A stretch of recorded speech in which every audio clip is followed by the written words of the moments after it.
Central Texas. Real talk.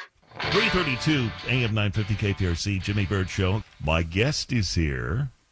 Her name is Judy Gaman. She's a radio host. She's a speaker. She's an author. And for purposes of today's program, she's a wellness expert. But let's test her out. First of all, Judy, I'm impressed with all the letters after your name. Judy Gaman, MSBSHS. What does that stand for? So I've got a Bachelor of Science in Health Sciences in Clinical Research, and then I also have a master's degree as well. All right. So. I usually have a BS after my name, but I don't think it means the same thing for me. I think it probably does. I think we just say it means something else, right? How much sleep did you get last night? Actually, I did pretty good. And good thing because of the study. How about yourself? Well, I'm not trying to make excuses for myself, but I do a morning show and an afternoon show. So I get up at like 2:20 in the morning to drive in to work 35 miles away, do my show, try to catch a 1-hour nap around noontime, and then I do the afternoon show, and then I'll get to bed probably 8:30 tonight, somewhere around that range. Well, Jimmy, you are just so screwed up. I got to tell you, your circadian rhythms must be jacked up. My cones and rods are all over the place. Our bodies are really meant to sleep when it's dark and be awake and alert when it's light outside. And this is the problem with artificial light and with all these electronics we're all tied to. Yeah, I noticed with the study that you're alluding to, it sounds like it affects women more than it affects men. I mean, not saying it doesn't affect men, but for things like weight gain, it sounds like it affects women a little bit more.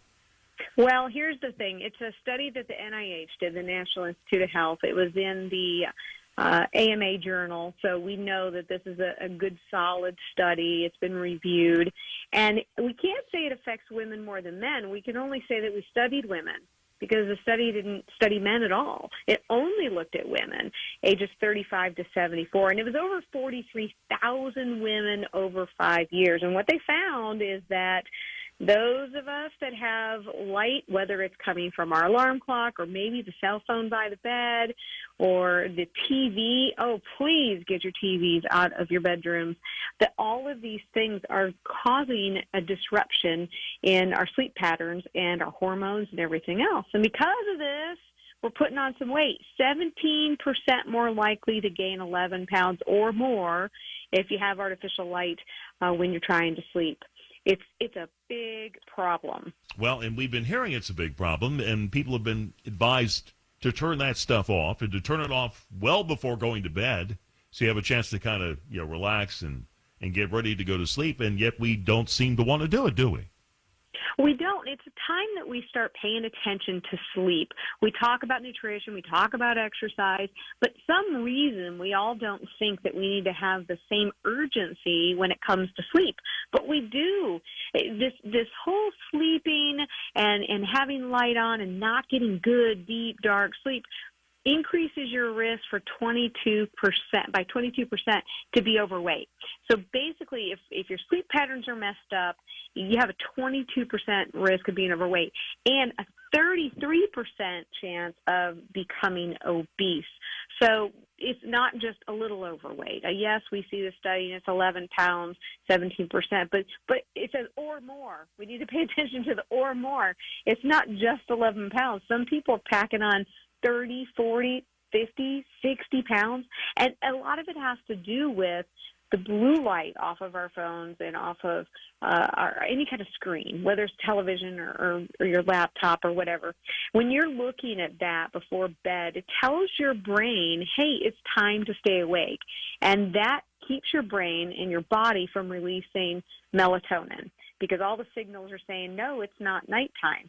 So you don't get into that deep, deep sleep that you need to reset your body, basically. And even if you're trying to lose weight, even if you're doing other things right, this can kind of set you off the path, can it?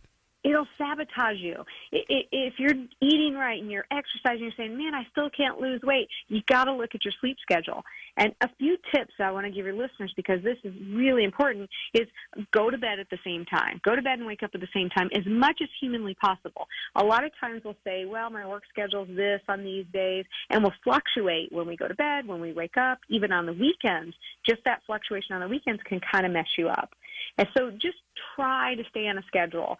And then also keep your room as dark as possible and keep it cool, because a cool room and a dark room definitely help you to sleep deeper and help you get to sleep faster. Okay. Now, my wife doesn't have these issues from the standpoint of having to work the crazy hours that I work, but she seems to be a light sleeper. I mean, this woman every night remembers 2 or 3 dreams and can recite them verbatim the very next morning. At least I feel like when I'm sleeping, I'm getting some deep sleep, because I never, unless I wake up right after a dream, and only for that brief moment do I even remember the dream I just had.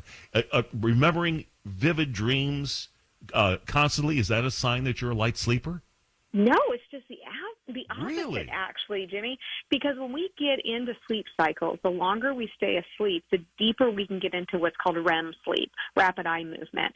And that's the deep sleep when your body paralyzes itself, you dream, you're kind of in a really different state, and your body's fixing itself, I'd like to say. And if you get into those deep sleeps and you have lots of dreams, even if they're vivid dreams, that's actually way healthier. As long as they're not waking you up all night, that's healthier to wake up and say, man, I slept all night, but I had some odd dreams, than to say, I don't remember any dreams.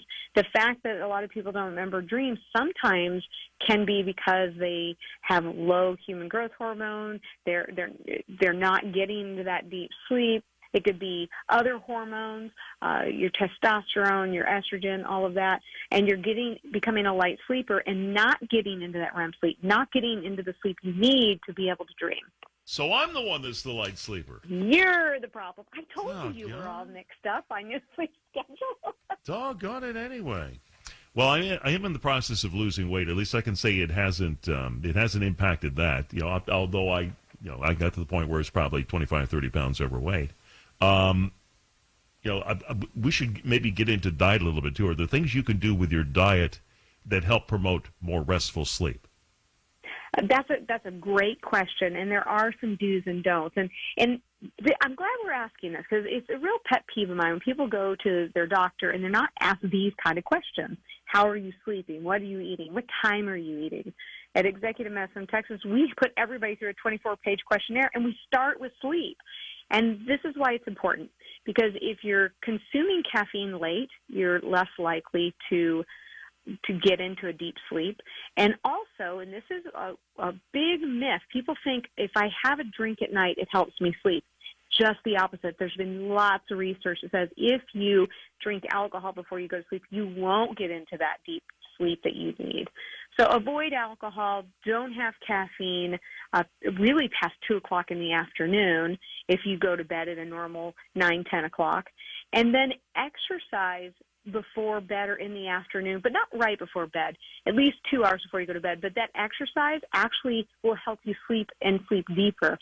Now, there is one tip that's kind of interesting. If you are one of these people that say, I just cannot get to sleep, or I wake up in the middle of the night and I'm hungry, if you're a nighttime snacker, there's a trick. If you take a half a banana and a tablespoon of peanut butter together, don't eat the whole banana, that's too much sugar, the two together will actually help promote a deeper sleep. Huh. Elvis must have gotten good sleep then. I think he did. Yeah, peanut butter and banana sandwiches. Used to eat those things all the time, I guess. Huh. Yeah, I think you put honey on them and everything else. So yeah, well. I don't recommend that. Yeah, but you can take anything good and make it bad in an instant, can't you? You absolutely can. All right. Now, you obviously have studied diets. We all know the many things that are wrong with the American diet, including processed meats and high sodium content. I have put myself on a 1,500 milligram a day or less sodium diet. Because I was retaining water, and my cardiologist said, "Yeah, no, you need to give up the salt."